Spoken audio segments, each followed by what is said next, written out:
ఏలూరు జిల్లాలో petrol diesel కొరత లేదని కలెక్టర్ అభిషేక్ స్పష్టం చేశారు. సరఫరాలో సమస్య లేదన్నారు. వాహనదారులు అవసరానికి మించి కొనుగోలు చేయడంతో సమస్య ఏర్పడిందని తెలిపారు. బీపీసీఎల్, ఐఓసీఎల్ సంస్థలతో సంప్రదింపులు చేస్తున్నామన్నారు.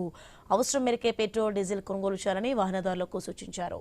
రైతులకు, పరిశ్రమలకు అవసరమైన డీజిల్ అందుబాటులో తీసుకురావడానికి ప్రత్యేక చర్యలు తీసుకుంటున్నామన్నారు.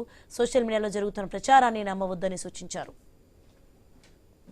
డీజిల్ సంబంధించి మొత్తం జిల్లాలో ఇష్యూ ఉంది అని, బట్ యాక్చువల్ గా మనము ఫిగర్స్ చూసుకుంటే లాస్ట్ 15 రోజుల్లో ఎంత సప్లై అవుతుందో దానికన్నా ఎక్కువనే సప్లై వస్తుంది.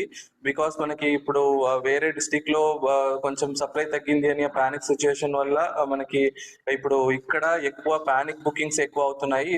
ఒక కార్ ఓనర్ ముందు ఒక 1000 రూపీస్ కి డీజిల్ రెగ్యులర్ గా తీసుకోవాళ్ళు ఇప్పుడు పానిక్ బుకింగ్ వల్ల ఫుల్ ట్యాంక్ తీసుకోవడం జరుగుతుంది. అందుకే మనకి స్టాక్ రెగ్యులర్ గా ముందు ఎంత వచ్చేది దానికన్నా ఎక్కువ వస్తే కూడా ఇమీడియట్ గా వాళ్ళు ఫుల్ ట్యాంక్ కి వెళ్తున్నారు. కాబట్టి కొన్ని పెట్రోల్ బంక్స్ లో మనకి డీజిల్ అయిపోతున్నది, కొన్ని ఏరియాస్ లో మనకి కనపడుతున్నాయి. నిన్న సిచ్యువేషన్ కొంచెం ఇబ్బందిగా ఉండేది, బట్ ఇమీడియట్ గా మాట్లాడి మనము టోటల్ 65 పెట్రోల్ బంక్స్ కి కూడా పెట్రోల్ అండ్ డీజిల్ పొజిషన్ చేయడం జరిగింది.